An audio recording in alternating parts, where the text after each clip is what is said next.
السلام عليكم عشاق الجلابة الحرة. عند وديع البزيوي اليوم إن شاء الله غادي نقدم لكم خريقات بزيويات حرات اللي دخلوا لنا هذا الأسبوع.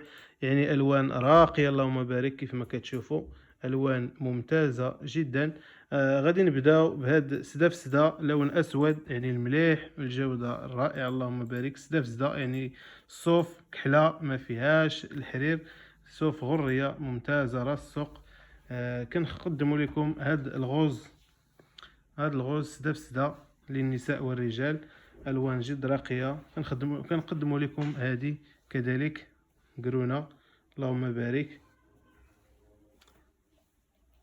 كاينه هاد القصبيه اللهم بارك مشرطه بالحرير. كنحاول نبعد باش يبان اللون الاصلي ديالها، خرقه مليحه تبارك الله. هادشي عاد يوجد في هذا الاسبوع. هذه سدا بسدا اللون ديالها لون راقي جدا.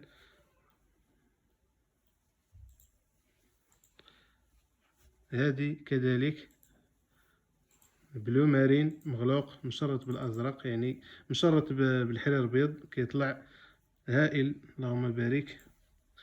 كاينه هذه تبارك الله خدمه متقونه اللهم بارك. هذه جلابه ديال العرسان، جلابه مشهوره يعني خرقه مشهوره بزيويه. عيش الزواق تعيشها وبناتها. بالنسبه للسدا ابيض والحرير اصفر مليح الاتقان اللهم بارك. كاينه هذه سموش بشلخه راقيه جدا للنساء والرجال، هذه مليحه اللهم بارك. كاين هذه القصبيه مغلوقه شويه سدا في سدا. كاين هذا اللون قرعي يعني اورانج مفتوح شويه اللهم بارك مليح. كاين هذا البلوروا ممتازه جدا، هذه اللي تصور بها اللي لبسها مؤخرا الفنان ديالنا سعيد بن القاضي. كاينه هذه اللهم بارك، هذا اللون رائع. ما هو قرونه ما هو قرفي الصراحه، اللون ما واضحش مزيان، ولكن اللون راقي بزاف.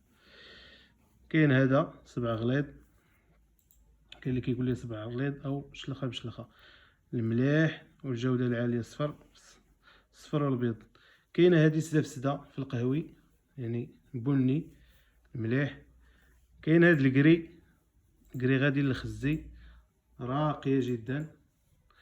هذا بيض سلهام، الناس اللي عندهم مناسبه ديال الحج، هذا راه سلهام بزيوي حر ممتاز جدا. كاين هاد الخرقه سدا في سدا بيضاء المليح والجوده العاليه. هذه جلابه وهذا سلهام، كل شيء بلدي اللهم بارك.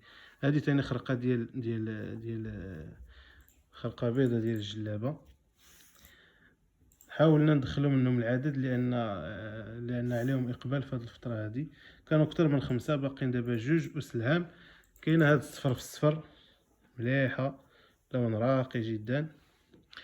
كاينه تاني هادو مازال ما طويناهمش، مازال ما درناش ما برناهمش. هذه قهويه مشرطه بالحلال الابيض. كاين هذا الكري مغلوق، كري مغلوق مشرط بالابيض. وكاين هذا اللوين هذا راقي جدا حتى هو الزعفراني مغلوق شلخه بشلخه. مرحبا بعشاق جلابه الحره عند وديع البزيوي. اللي عجبو شي موديل اسكريني ويبارطاجي معايا في واتساب ومرحبا. دخلوا الواتساب. الثمن راه كيبدا من 1800 درهم الى حدود 2500 درهم، راس السوق ديال البزيوي. خدمه متقونه، خدمه يدويه 100%. مرحبا بالجميع وشكرا جزيلا على الثقه ديالكم.